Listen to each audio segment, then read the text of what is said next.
Welcome back to the County News Podcast. My name is Nicole Weissman, and this is our series from the National Center for Public Lands Counties. This series of interviews took place at NACo's 2024 Western Interstate Region Conference with the goal of shedding light on the experiences of public lands counties and the officials who lead them. In this, our second episode in the series, my co-host Charlie Ban interviews Supervisor Patrice Horstman from Coconino County, Arizona, and NACo Executive Director Matt Chase interviews Sue Lee Loy, Councilmember from Hawai'i County, Hawaii. You got a big county there. What are you listening to? What are you listening to on a long drive by yourself? Well, it is a big county, 18,600 square miles. What do I like to listen to? Well, you know, I have XM radio, thank goodness. I get to listen to some good music, The Blend, the Coffee House, and like to listen to audiobooks. Coming here from Flagstaff to our conference here for WIR, I did listen to a great book on tape. It was Henry Lake, and Meryl Streep did the narration for it. It's fabulous. Wow. Yes. I didn't realize she did audiobooks. Well, she did this one. And I feel pretty, I'm pretty proud of myself for not saying book on tape, because I still call, even though I use Libby, I still call them book on tape. But tell me about the public lands breakdown in Coconino County. What's federal, what's national park, what's Forest Service, what's BLM? Well, it's a large county, second largest in the continental United States. We have 14% private lands, which means the vast majority of it is public lands. We have approximately 5 now national monuments, with a new national monument that Baj Navjo Ita Kukveni Grand Canyon National Monument. We also have, of course, one of the natural wonders of the world, the Grand Canyon. We do have quite a bit. We have 3 national forests. We have 1 Glen Canyon National Recreation Area, and a lot of BLM as well as state lands. So yes, you can see we are primarily a public lands county. And like you said, a whole lot of it. What are the positive and negative impacts of having that much public land, and how does it shape your county's culture? Well, it certainly does shape the county for sure. First, we want to talk about the quality of life that offers. And, obviously, outdoor recreation is king and queen in Flagstaff. Lots of hiking, biking, river running, mountain climbing, rock climbing, and so we have a great quality of life there. You probably know Coconino County is the largest ponderosa pine forest in the world. So lots of activities that have to do with the outdoors. Because of that, because of the beauty and the recreational opportunities, we have a thriving tourist industry, especially outdoor recreation tourist industry, where we combine stewardship and conservation and preservation along with the wonderful outdoor recreational opportunities we have. And I did write down, just to give you an idea of some of the monies brought in through our tourist industry. We have 1.5 billion impact on public lands here in Coconino County because of our tourist industry. 17,000 jobs are supported through this tourist industry. Grand Canyon National Park alone brings in $759 million to our local gateway communities here in Coconino County, and we contribute $13.5 billion to the state's economy, supporting over 114,000 jobs here in our tourist industry. So very much of a tourist county. Public lands also contribute to our clean air, our water, our wildlife habitat, our county, and especially all the public lands and the wonderful resources we have, also creates our community character. Coconino County, county seat is Flagstaff. Flagstaff and Coconino County are what we call dark sky. We are the first internationally recognized dark skies in the world. So we really have developed, as part of our outdoors and the love for the outdoors, a true community goal, if you will, for sustainability, conservation, and preservation. What's the biggest public lands related news in Coconino County that's gotten the general public talking? Well, public lands, obviously they're always talking about the Grand Canyon. Yeah. Everybody wants to know about the Grand Canyon, how to get to the Grand Canyon, and so obviously the Grand Canyon is obviously number one on the economy, number one on why people come to the state of Arizona. And we are very lucky. One of the things people are talking about nationally is the brand new national monument that was just named, and that's the Baj Navjo Ita Kukveni Ancestral Footprints Grand Canyon National Monument. It probably has the longest name of any national monument in the country. Is it longer than the Grand Canyon? Well, it's 1 million acres that they've set aside that really encompasses a lot of the Grand Canyon. Interesting thing about the new national monument is that it really already takes up public lands.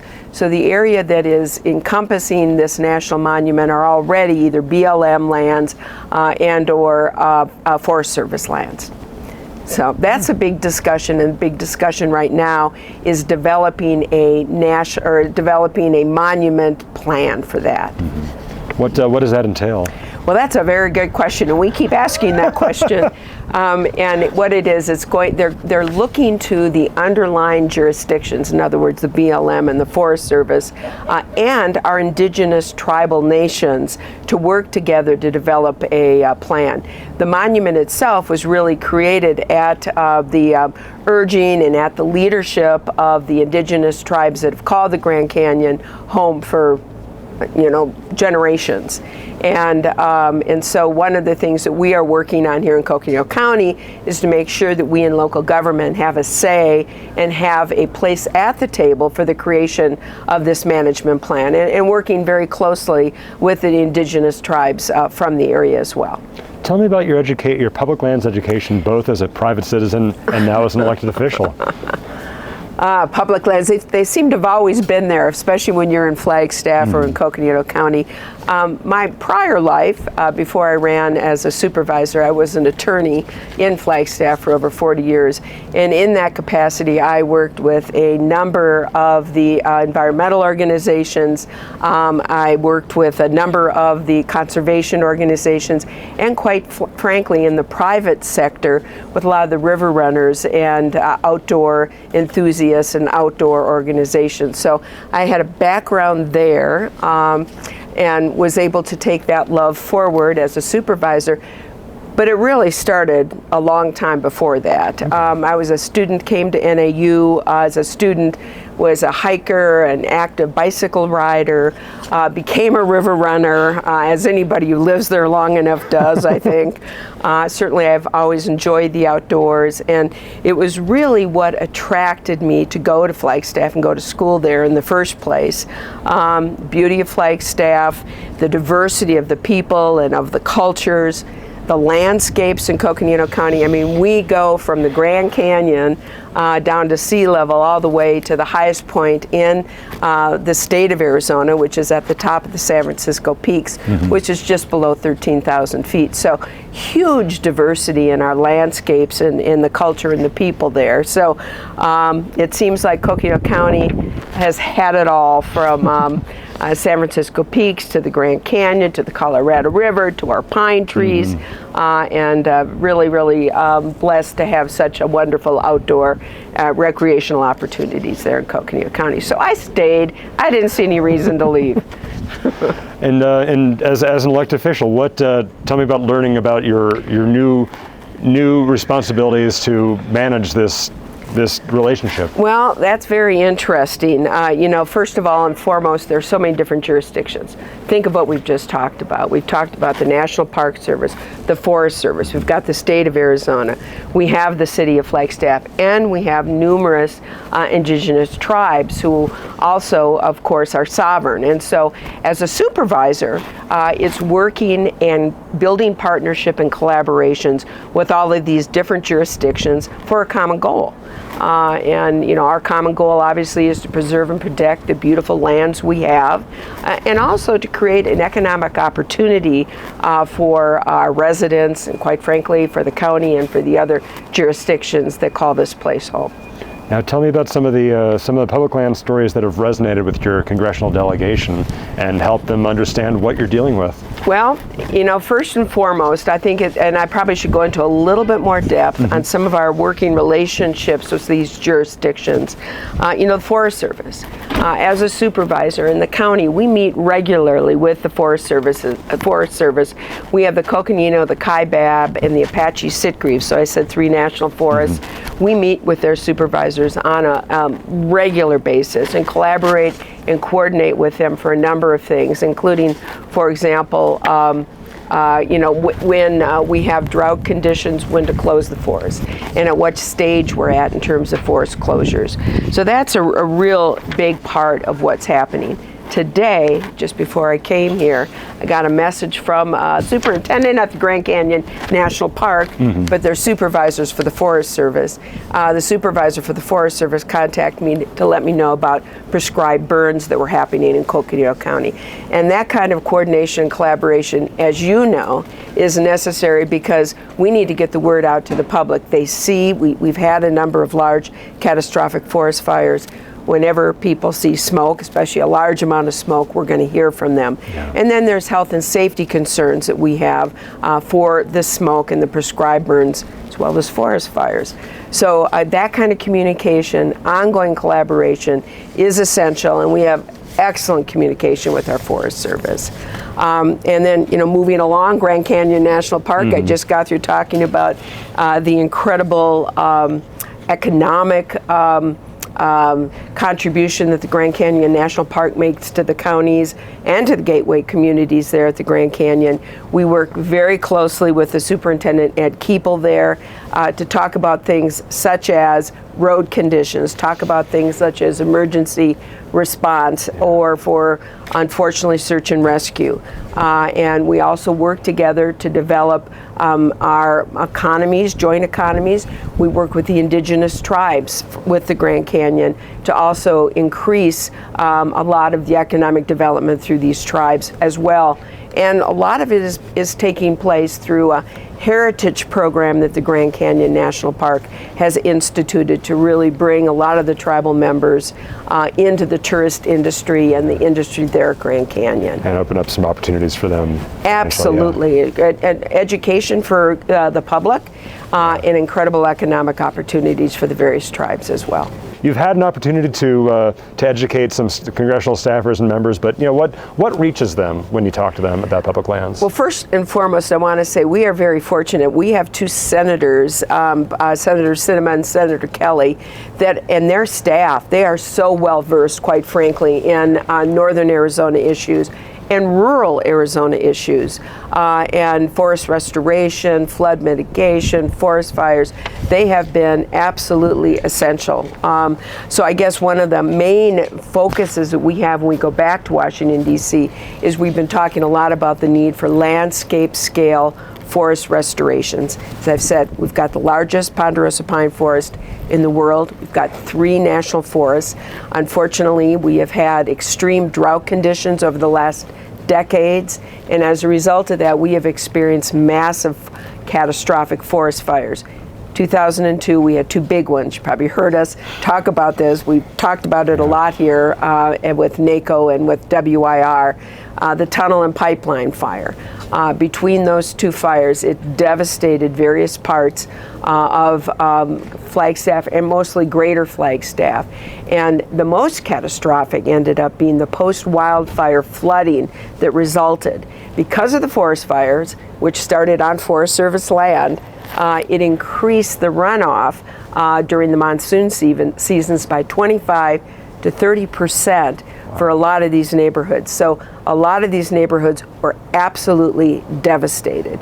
So what we've spent a lot of time is going back to DC, working with our senators and our representatives on flood mitigation projects. And we, little old Coconino County, has been successful because of our outreach with our senators and our Congress people back there to bring in $100 million in flood mitigation money within the last 2 years. And within the last 2 years, we have completed most of these flood mitigation projects. And most of this was done because of incredible advocacy, certainly by the county, and our partnership with the Forest Service, with the Department of Agriculture, with our private partners. So we have, in the relative short period of time, been able to really help to mitigate so much of the flood risks that were caused by these two major forest fires. So they've heard that from, we're a broken record. They just come in and just say, what do you know, it's like, we just said, bring your checkbook up because we need some more help. But in truth, they have been extremely helpful to us to get the jobs done we've needed to protect our community. And then, of course, we were back there quite a bit with regards to the new Grand Canyon National Monument, and working with them closely as we go forward with a management plan on that. And I would be remiss to say that we always remind them that since we are a public lands community, we have much of that is non-taxable property, taxable lands. So we are always advocating for the reauthorization and full funding of both PILT and SRS. In fact, we want to see continued funding of both. And so they hear from us a lot on that as well. Was there any way for USDA Rural Development to contribute to that, or is that totally, is that more private stuff? No, that is really interesting. It is mostly private, but I was just at the seminar this morning and was talking to our flood control district directors that we need to take a look and see if we can utilize them more successfully. But again, so much of what we're dealing with is public lands, and that is more private land oriented. That doesn't mean we can't utilize them. And coming to these conferences, of course, I think they also remind us that, to look for other sources, and we will do so. And we've kind of touched on it, but what does Coconino County need from the federal government? With a county that has such a large degree of public lands, we really need to look to our federal partners to, quite frankly, do their job. And part of that is they need to invest the time and money necessary to take care of their properties and lands. And I'm talking not just in forest restoration and forest management, but also in things such as law enforcement and emergency response. As we know, especially since COVID, our public lands have been loved to death. That has created overcrowding, it's created some transportation issues for the county, for our roads, and it also, of course, has increased our necessity to fill in for the federal government for things like law enforcement and emergency response, and even our court system. Because we are such a large tourist industry, we end up having so many people that go through our criminal justice system. In fact, last I heard from the presiding judge was 40% of those that take part in our criminal justice system are outside of Coconino County. So it is, something that we need to have a full discussion on, and really need to have a response and some help from the federal government to take care of what is theirs. We also are committed to forest restoration, and we need to develop forest industries. That is something that takes literally tens of millions of dollars in order to do. And we need the federal government's investment to help us really develop a forest industry program so that we have some economic benefit and economic return from all the forest restoration work that we need to do on our forests. We need, as I said, continuing PILT and SRS.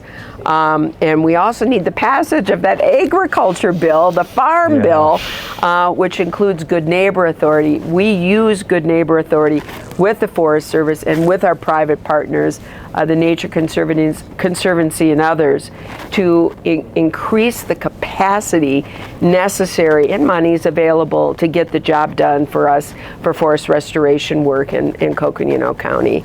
And then we had a member of Coconino County that served on the Wildfire Commission recommendations, or Wildfire Commission, and they came up with over 125 recommendations to the federal government, to the Congress, to enact for forest mitigation and wildfire mitigation strategies. And we keep talking to them. We'd like to see those implemented, not just for Coconino County, but for all of us who live in forested communities. So, it's an ever-growing list, but it shows the need for partnership. And we are there, Coconino County, as a willing partner We want the federal government also to remember that we are a local government, and we want to be considered before decisions are made that affect our local community. Who best to make the decisions for their communities other than the people who live there? Life as an elected official in a public lands county comes with an added degree of difficulty. You have all the same responsibilities as your colleagues in other counties, but you're fighting every year for PILT and SRS, you have to write and adjust your public lands management plan, and you feel like you're constantly building relationships with new rangers and land managers. But you aren't alone. Other county officials are talking about the same problems, and they're collaborating and sharing their knowledge and experience through the National Center for Public Lands Counties. Join the National Center for Public Lands Counties and take advantage of the resources and opportunities that can help you strengthen your county. Learn more at NACo.org. That was Coconino County, Arizona Supervisor Patrice Horstman. Matt Chase talked to Sue Lee Loy, a council member from Hawai'i County, Hawaii. Well, welcome to the National Association of Counties podcast, Talkin' Public Lands. It's part of our new National Center for Public Lands Counties. And I'm so honored to be joined today by a council member from the Big Island of Hawaii, Sue Lee Loy, who is just a phenomenal person and a great friend. Mahalo for joining me today. Absolutely. Thank you so much. It really is just fun to hang out with you guys. So we have so much to ground to cover. You have such an interesting background. You've got such experience. But the first thing I want to know is, what is it like to be a council member who oversees two tigers? Two tigers. You know, two tigers. Like, I know counties do everything, but tell me, what's it like? You know, it's pretty special, actually.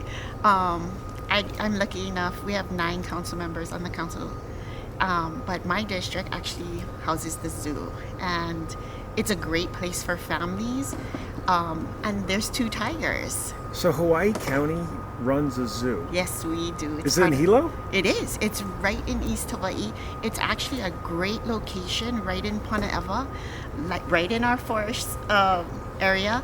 And basically families, even tourists, stop by. Wow, that is so phenomenal. Which really brings me to one of your passions, and you have many things that you work on, but you're really into environmental stewardship and training our youth. And obviously in Hawaii, culture is so front and center. Talk to me about like what the county and what you're involved with really educating our youth about the importance of having a balance with the environment and being good stewards of the environment. Yeah, that's an excellent question. You know, in Hawaii, especially in our school systems, we have a lot of Native Hawaiian public charter schools. And just that connection to culture and just being Hawaiian, we're actually taught that our land, our aina, is the chief, and we are the stewards of that. And so basically a lot of education around Hawaiian culture really talks about stewardship and environmental stewardship. So we actually have a nice pipeline where we take our kids, you know, from elementary, middle school, right up into young adults through our kupu program, put them up in the forests, they take care of it, take care of our invasive species, and, you know, plant a lot of our native species that we need in the forest. You know, and it's so fascinating and you send me pictures during the volcanoes, right? And you're sitting there in your backyard with these majestic views and just amazing shots of this orange sky, but that's lava flowing towards your house, towards the highway that connects your side of the island and the other side of the island with Kona. And talk to me a little bit about, what is it like to live on an island that's alive? Exciting. Absolutely exciting. I think growing up there, especially, you know, you feel an earthquake, you feel the land. The recent lava flows that we have had, I think we've had a lot of great science that's been developed over time. So a lot of that actually can get measured. So the anticipation through science is there, where we can actually be on alert a little bit more. And so when, you know, we see the mountains swell through all of great science, great data, and be a little bit more aware. So what is your role as a council member, both the county overall, but your role as a council member during those flows? What is your responsibility? How do you communicate with your residents? Do folks that live there just know what to do, or do you have an education process? Actually, I think communication is key. I think a lot of civil defense, just anywhere, in any state, but we definitely have a playbook for lava now. We actually help people get alerts through their phones.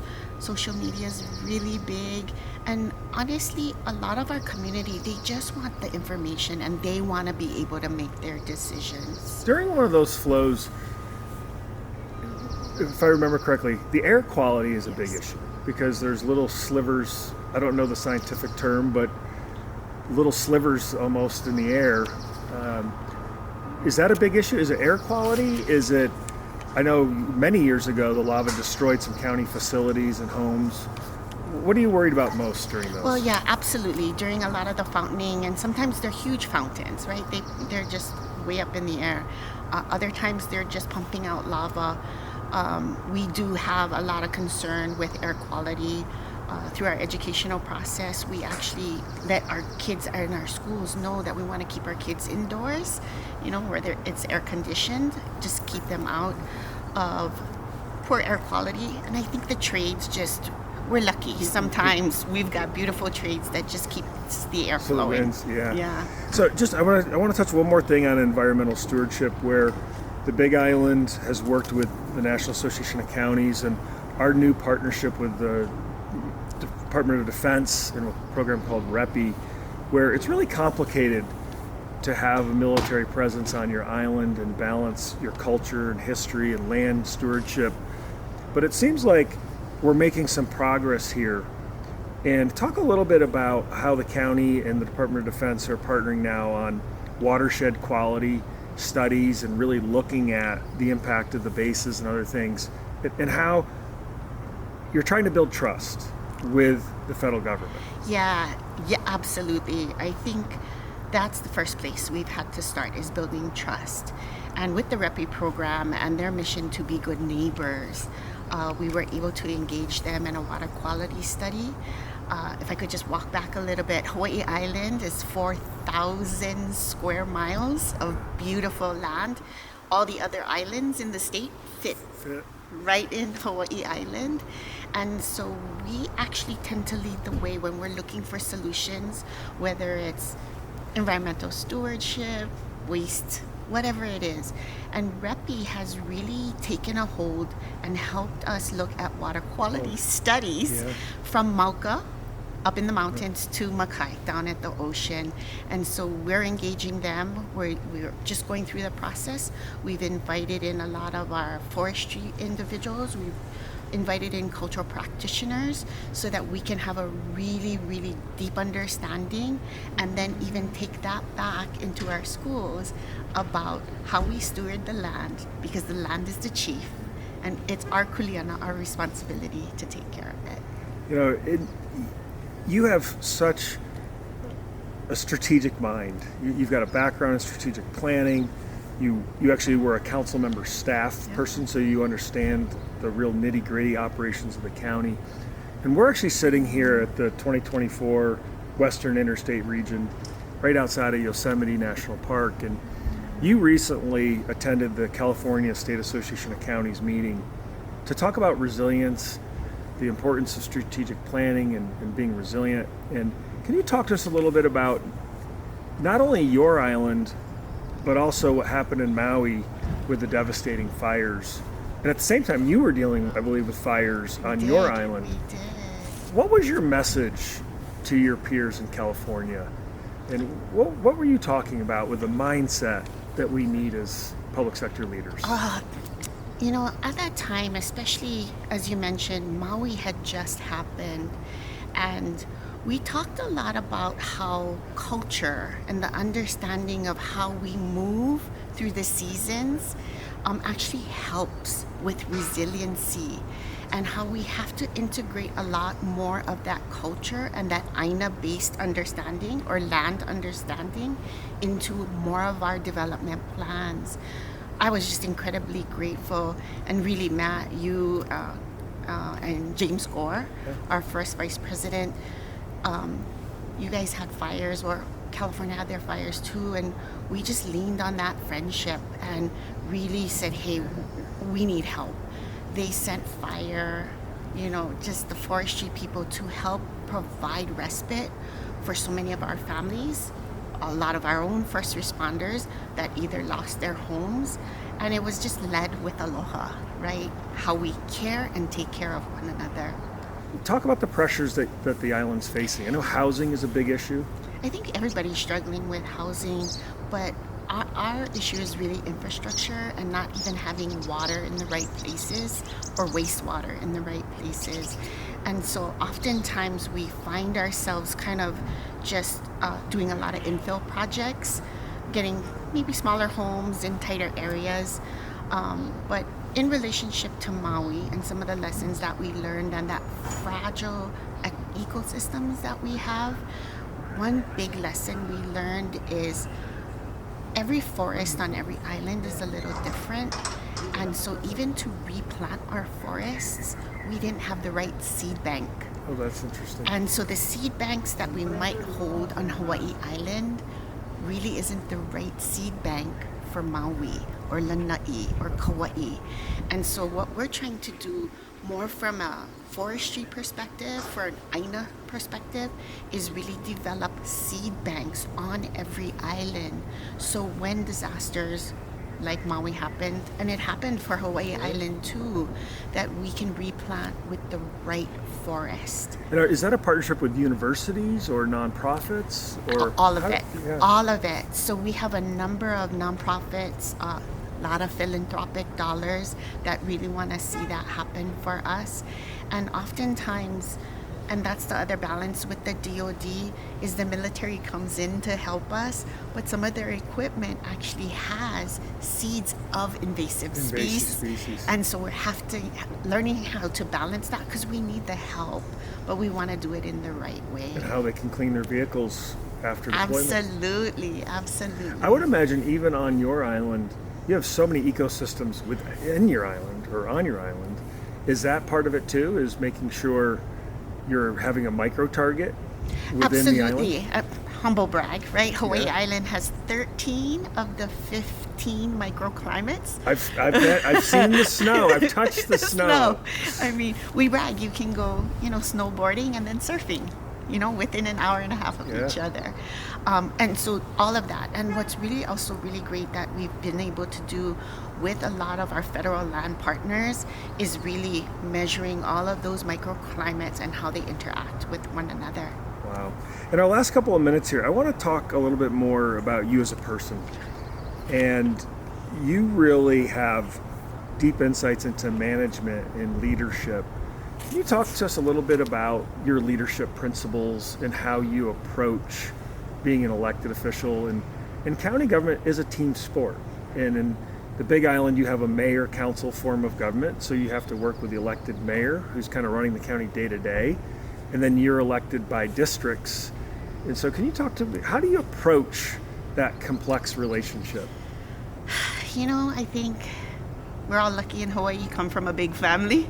It's just like that, right? You've got the fun auntie or the crazy uncle, and you just kind of put everybody in those same categories. I think we're just incredibly blessed because at some point we're related, we're family members. If not, there are teachers, our coaches, and so leading with aloha, tough conversations. Personally, people want solutions quick, but oftentimes you just have to go slow and be patient and just build that consensus. And oftentimes it's really time that really has to make that happen. So I'm going to ask you a little bit again, where you're coming to the end of your time on the county council on the Big Island. You have term limits, and I believe you run 2-year terms, right? And so, but you're coming to the end of your term, and what do you want to tell the next council member? What advice would you give the next council member or a new council member? Best solutions come from community. And if you're already engaged in the board associations, at the school with the PTA, they're already talking about the issue and how to find solutions. And if you just lean into community, it's all right there. And the best part is they champion the solution. Right. And so when it's before the council and you need testimony, especially positive testimony, because sometimes they're not positive testimony, you've got a whole community coming forward and just pushing. And that's what makes it easy, is when it comes from community. Well, Councilmember Suliloy, you're just a phenomenal leader. I thank you for joining us on Talking Public Lands, for your leadership, not only on the Big Island with the Hawai'i State Association of Counties, but also your great leadership with the National Association of Counties. Thank you again. Thanks for joining us for this episode of the County News Podcast and our series brought to you by the National Center for Public Lands Counties. For more information about this new center and NACo's work on public lands, visit naco.org.